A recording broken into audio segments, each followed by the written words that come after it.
అంటే ఇప్పుడు demerits, merits అంటే మరీ ఇంత అంటే ఇప్పుడు ఒక విధ్వంసం 5 ఏళ్లలోనే ఒక 30 ఏళ్ల విధ్వంసం జరిగిందని మాట్లాడుతున్నాడు చంద్రబాబు నాయుడు. నిజంగా ఏంది అసలు? ఇప్పుడు తిరుపతి విషయంలో కూడా అట్లనే తిరుపతినంతా కూడా ధ్వంసం చేసేసిర్రు. అన్ని సెక్టార్స్‌నంతా కూడా అన్ని విభాగాలు కూడా ధ్వంసమైనాయి అంటున్నారు. ఇక వైపున జగన్మోహన్ రెడ్డి ప్రెస్ మీట్ పెడుతూ నేను ఇంతింత మందికి ఇంతింత మేలు అందించినాను, ఎక్కడ పోయింది ఆ ప్రేమంతా అని అంటున్నారు. అసలు ఇంత వ్యతిరేకత పాలన మీద మీరు అన్నట్టుగా వైజాగ్ని మెయిన్ క్యాపిటల్ చేస్తానన్నా కూడా జనాలు బిలీవ్ చేయని పరిస్థితి. ఎందుకు జనాలకు మైండ్ సెట్లో ఎందుకు అంత చేంజ్ వచ్చింది? ఒక విధంగా జగన్మోహన్ రెడ్డి పరిపాలన మీద విపరీతమైన కోపమో విపరీతమైన అసహ్యమో, అంటే నేను మంచి చేస్తేనే మీ కుటుంబానికి మేలు జరిగిందంటేనే ఓటు వేయండి అన్నాడు. ఇప్పుడు చూస్తే మా కుటుంబాలకి మేలు జరగలేదు అని చీకొట్టినట్టుగానే అనిపిస్తున్న విధానం కనపడుతుంది కదా, ఎందుకు అంటారు? అదే అహంభావం అంటాను.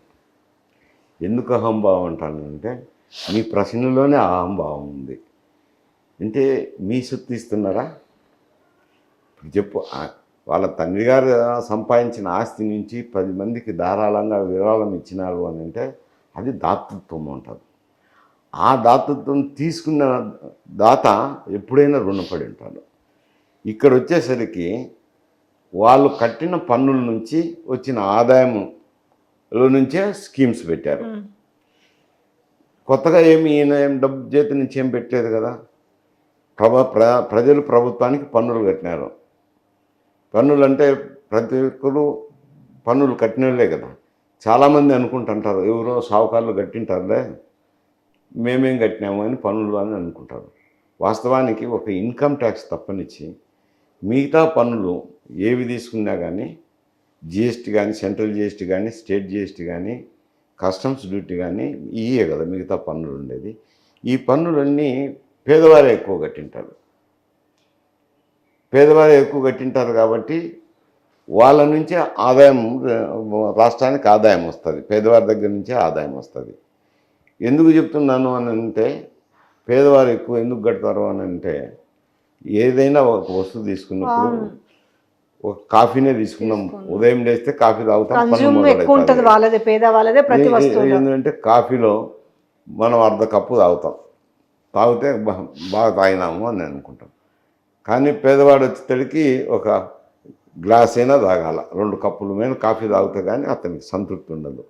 అంటే చక్కెరలో ఉండే, పాలల్లో ఉండే, డికాక్షన్లో ఉండే, కప్పులో ఉండే, అంటే ఎక్కువ ఎవరు పే చేసినారు? అతనే పే చేసినట్టు కదా. అట్లా నిత్యావసర వస్తువులు వాడకంలో చూసుకున్నప్పుడు వాళ్ళే ఎక్కువ వాడతారు. తర్వాత పెట్రోలు డీజిల్ మిమ్మల్ని అడుగుతానే ఏమనుకుంటారంటే ఎవరో కొందరికే కదా అని అంటారు.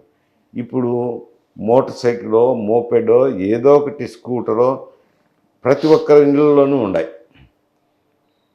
పెట్రోల్ మీద అత్యధికమైన ధర దేశంలో ఏ రాష్ట్రంలో ఉందంటే ఆంధ్రప్రదేశ్లోనే ఉంది. అత్యధికమైన ధర.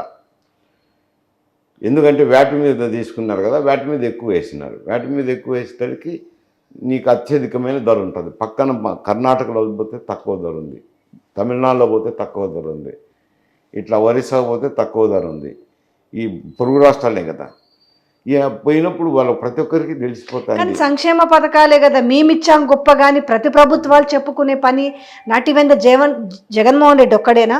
ఏడ చేసినా ఏ రాష్ట్రాలు చేసినా మేము చేస్తున్నాం సంక్షేమం, గొప్పగా చేస్తున్నామని చెప్పుకుంటుంటారు కదా.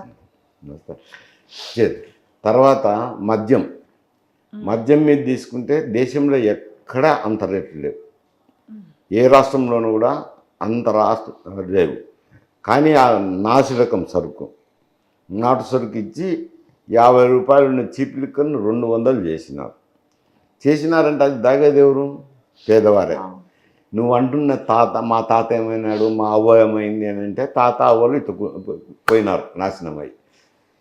అంత డబ్బులు ఖర్చు పెడితే ఈయనకు ఆదాయం వస్తుంది.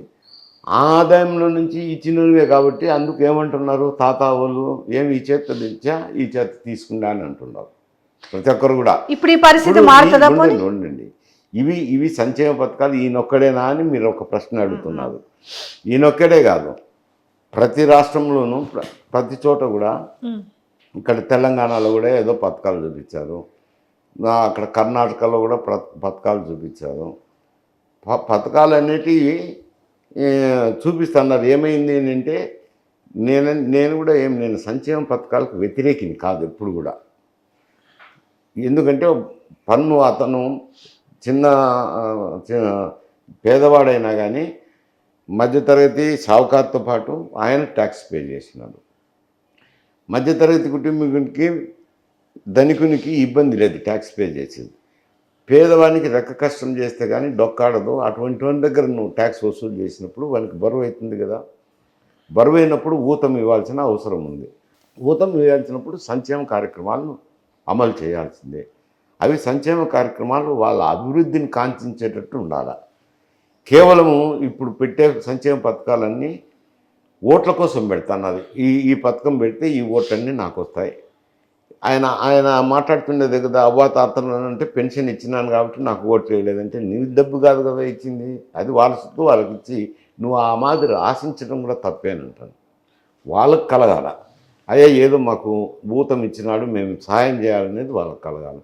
ఇప్పుడు ప్రజలందరికీ పన్నులు కట్టేది తెలిసిపోతుంది కాబట్టి మా డబ్బు మాకు ఇస్తాను కొని మెహర్బానీ ఏముంది అని అనుకుంటారు.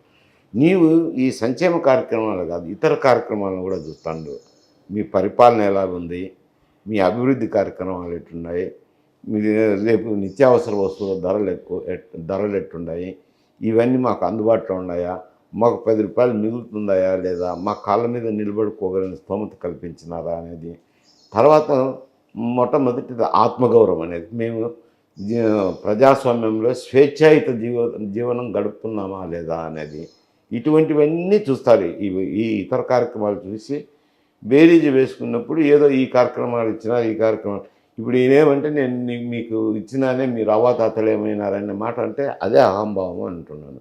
ఇతర కార్యక్రమాలను కూడా అభివృద్ధి కార్యక్రమాల్లో నీటి రంగం అయితేనేమి, రోడ్లు అయితేనేమి, ఎలక్ట్రిసిటీ అయితేనేమి ఇతర రంగాల అభివృద్ధి చూసి ఉండాల్సిందే.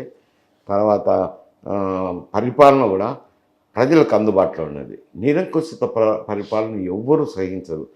ఎందుకని అంటే ఆయన ప్రజల్లోకి వెళ్ళేదే తక్కువ. వెళ్ళినా ఏదో కట్టన్లు కట్టి పోతారంట మనుషులు కనపడకుండా. నేను పత్రికల్లో చూసినట్టు.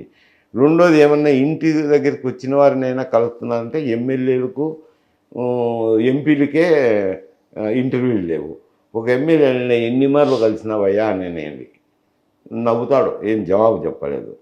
అంటే ఎమ్మెల్యేలు ఎంపీలను కలసకుండా ఒంటెత్తి పోకల్లో పరిపాలన సాగిస్తే అది ప్రజలు సహిస్తారా, సహించరు. ఇటువంటివన్నీ కౌంట్ అవుతాయి. ఒక అవాతాతలే కాదు, ఇవన్నీ కూడా కౌంట్ అయ్యే ఇటువంటి ప్రపంచం వచ్చేదానికి కారణమైంది.